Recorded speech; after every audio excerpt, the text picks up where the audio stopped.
रात का टाइम था। हवा बिल्कुल ठंडी और चंद्रमा अपनी रोशनी से गांव के उस पुराने तालाब को छू रहा था। लोग कहते हैं कुछ जगह ऐसी होती है जहां सिर्फ पानी नहीं कुछ और भी हो सकता है, और बिहार का वो गांव उनमें से एक था। आज मैं तुम्हें सुनाने वाला हूँ एक ऐसी कहानी जो सिर्फ कहानी नहीं, एक अर्थ है, एक ऐसी दस्ताना जिसे सुनकर तुम कभी भी अंधेरी रात में किसी तालाब या नदी के पास खड़े नहीं होना चाहोगे। ये है Pandua, the real urban legend. साल था 1812। British officer John Henry Blair ने अपनी डायरी में कुछ लिखा। Local believe in water ghost how call silent at night, they call it Pandua the urban legend one. उन्होंने लिखा कुछ आवाजें आती हैं जैसे कोई नाम लेकर बुला रहा है, और जो भी उस आवाज के पीछे गया वापस नहीं आया। ब्लेयर ने पूरी कोशिश की थी इस मिस्ट्री को समझने की, लेकिन उनके पास कोई सबूत नहीं था, वो प्रूफ नहीं, सिर्फ लोगों के डर भरे चेहरे और पानी के ऊपर तैरता हुआ सन्नाटा। उन्हें क्या पता था ये नाम पंडुवा, उन्हें क्या पता था ये नाम पंडुवा आने वाला 100 साल तक बिहार की नदियों में घूमता रहेगा और लोगों के दिल में डर बनकर जिंदा रहेगा। 1979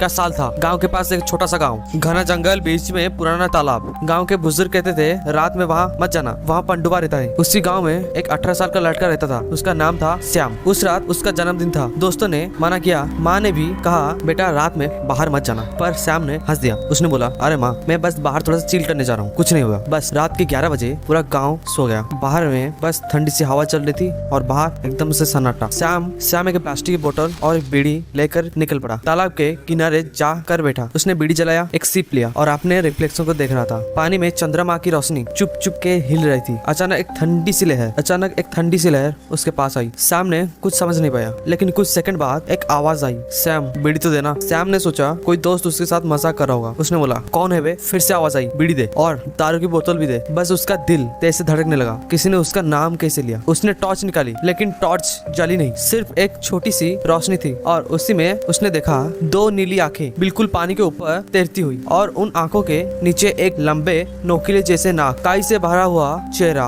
और बड़े बड़े नाखून। श्याम वहीं पर जम गया। उसके होठों से आवाज नहीं निकली। उसके सामने था पंडुवा धीरे धीरे उसकी तरफ बढ़ने लगा। पानी में उसके एक कदम नहीं, लेकिन लहरों की आवाज आ रही थी। श्याम ने पीछे हटना चाहा, पर उसके पैर जैसे मिट्टी में दब गए थे। उसके साथ एक आवाज आई, बीड़ी दे। उसकी आवाज हल्की थी, पर उसमें एक गजब का खिंचाव था, जैसे तुम्हें हिप्नोटाइज कर ले। श्याम का हाथ हिल गया, बोतल नीचे गिर गया, और तब उसने देखा वो चेहरा सिर्फ चेहरा नहीं था, पूरा बॉडी कचरे और पानी के जले हुए छींटों से भरा था, जैसे कोई बहुत पुरानी लाश जो कभी प्रॉपर्ली दफनाया नहीं गया हो। सामने जोर से चिल्लाया बचाओ, लेकिन उसकी आवाज हवा में घुल गई। गांव दूर था और रात और भी गहरी हो गई। पंडुवा ने हाथ बढ़ाया और उसके गले को पकड़ा और पानी में खींच लिया। उसके बाद बस सन्नाटा, तालाब दोबारा सन्नाटा हो गया। उसी वक्त श्याम की माँ सुनीता ने सपने में देखा कि एक आदमी उसके बेटे को पानी में खींच रहा है। वो चौंक कर उठ गया। आंगन में पैरों की निशान, ठंडी हवा चल रही थी। उसका दिल बोला श्याम घर पर नहीं है। वो बाहर दौड़ी, पर अंधेरे इतना था कि कुछ दिखाई नहीं दिया। उसने सोचा सुबह देखेंगी, लेकिन उसके मन में एक पुरानी बात घूमी। एक बुढ़िया ने कहा था रात में कभी तालाब के पास मत भेजना, वहाँ पंडुवा रहता है। सुबह जैसे ही सूरज उगने लगा, लोगों ने देखा तालाब के किनारे एक प्लास्टिक की बोतल, एक बुझी हुई बीड़ी और पानी में तैरती हुई एक लाश। वो और कोई नहीं था, वो था श्याम। उसके चेहरे पर डर जमा था, आंखें खुली हुई थी, और उसके मुंह में गांव में जितने भी लोग थे उनके चेहरा सफेद हो गया। सब कहते थे पंडुवा फिर लौट आया। उस दिन के बाद कोई भी गाँव वाले रात में उस तालाब के पास नहीं गए। कहते हैं जिस रात श्याम मरा था, उसी रात से वो भी पंडुवा के साथ दिखाई देता है। कभी उसकी हंसी, कभी उसकी आवाज, एक बीड़ी की एक सन्नाटा में छा गया। गांव के लोग मानते हैं पंडुवा कोई एक नहीं, बल्कि वो सब हैं जो बिना अंतिम संस्कार के पानी में डूबकर मर गए। उन्हें शांति नहीं मिली। वो दुश्मन दूसरों को अपने साथ खींच लेते हैं। एक औरत ने बताया था उसने एक रात किसी को पानी में चलते हुए देखा। उसका सर झुका हुआ था, लेकिन पैर उल्टे थे, और जब उसने देखा वो गायब हो गया। तब से गाँव में एक परंपरा शुरू हुई। जब भी कोई नदी के तालाब के पास जाता है, वो हाथ जोड़ के कहता है हे जलदेव हमें बचा लेना। ये डर नहीं, रेस्पेक्ट है। Respect for nature, for water, for life. British में डायरी में लिखा गया था बिहार के पानी में कुछ ऐसी एनर्जी है जो मरने के बाद भी शांत नहीं होता। आसाम में ऐसी भाग कहते हैं, बंगाल में जोलोसिन और बिहार में पंडुवा। ये सब जितने भी लोग मरे हुए हैं उनको कहा जाता है। हर जगह ये एक कहानी बताती है, अगर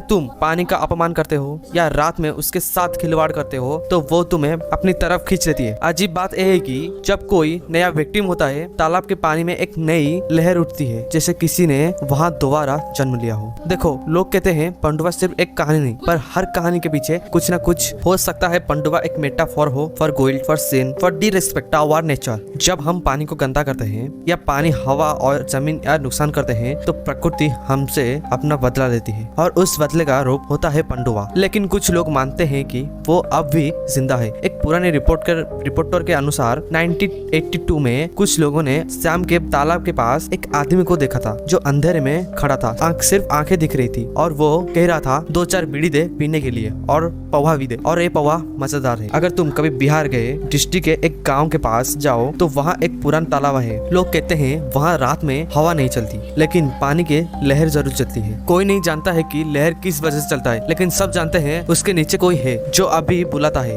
बीड़ी दे और पौवा भी। अगर तुम्हें लगता है सिर्फ कहानी है तो रात में किसी तालाब के पास जाके देखना, शायद तुम्हें भी बुलाए। और अगर ऐसा हो तो याद रखना, कभी भी पीछे मत मुड़ कर देखना मत, क्योंकि शायद वो पंडुआ तुम्हारा इंतजार कर रहा हो। ओके, ये था आज का वीडियो। मिलते हैं नेक्स्ट वीडियो और एक बीड़ी और पौवा के साथ। मिलते हैं नेक्स्ट और वीडियो में। तब तक के लिए बाय। कैसा लगा पंडुआ?